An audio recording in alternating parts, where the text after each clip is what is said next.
I've got here is the three finishes, and I'm using 412 as an example.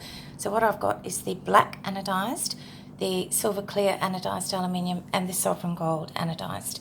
And we have many inserts, and if you just swap them and change them around, you get a different look on each occasion.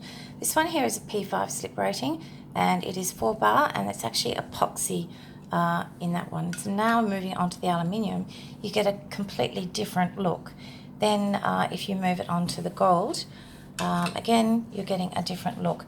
So you have an opportunity just with the three profiles to mix them up. So moving along to the next insert. This insert is actually carborundum, and this one actually has a edging of actually black. And if Jeff just turns it over, we'll just show you.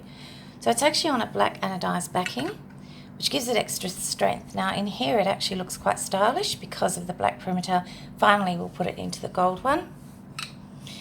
And once again you have a really nice finish, and of course it's P5 slip rated. So off we go, and we'll move to the next one. So this insert is pretty much exactly the same. This is black carborundum, and once again it has that finish which is clear aluminium, and it just gives you that little bit of an edge. And that's it in the silver aluminium, and finally we'll put that one into the gold. And once again you get a different look. Okay, moving on to the next one. Okay, so what we have here is your big high-vis bright yellow. This one, Jeff, if you just turn it over, this particular sample has actually got a gold backing, and if you put it into the clear silver aluminium, that's the effect you get, and we'll move it into the gold. You can also use, what's really important is any of these inserts as strips. Jeff, just turn that one over for example. Because it's actually on anodized aluminium, whether it be black, gold or silver, these can actually be directly stuck to stair edges, and they fully comply.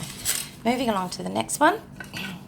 There's a bit of conjecture regarding the compliance of the target stripes.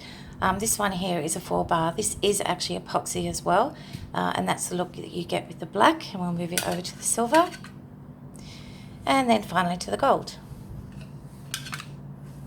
Great. So the next insert, now this is a solid aluminium ripple trim insert. So it's actually made of fully anodized aluminium, a bit dirty on the back there. And that's the look that you get with the actually clear silver finish, which is actually very nice. And then quite a very stunning look really with the gold. Why would you use an aluminium ripple trim? Probably for the P5 slip rating. And this one here is absolutely stunning. This one is again epoxy with the 4 bar gold, and if you turn it over, it's actually gold on the other side. Can be used as a step edge contrast strip. That's it in the clear, and if you go on to the next one, that's it in the gold. Okay, so moving along. So this one here is the black carborundum. Again, it's got the gold anodized finish on the back, so it gives it that really nice little bit of an edge in gold. P5 slip rated. I reckon this is an excellent choice for just about any stair nosings. And in the gold, very classy. Okay, moving along. And that's about the number of inserts that we have for the modular range. What you do have to remember though is this is only one of the 412 profiles. We've got 6 in our range, so each particular stair nosing has exactly the same insert size, so they're 53mm. So you can actually choose whether you want the modular one, which is all the ones I've just shown you today, or you can have a jelly bean insert or a mineral insert. They are all exactly the same. Totally, it's up to you. You just select the profile and then you switch out or select any of the inserts. Thank you.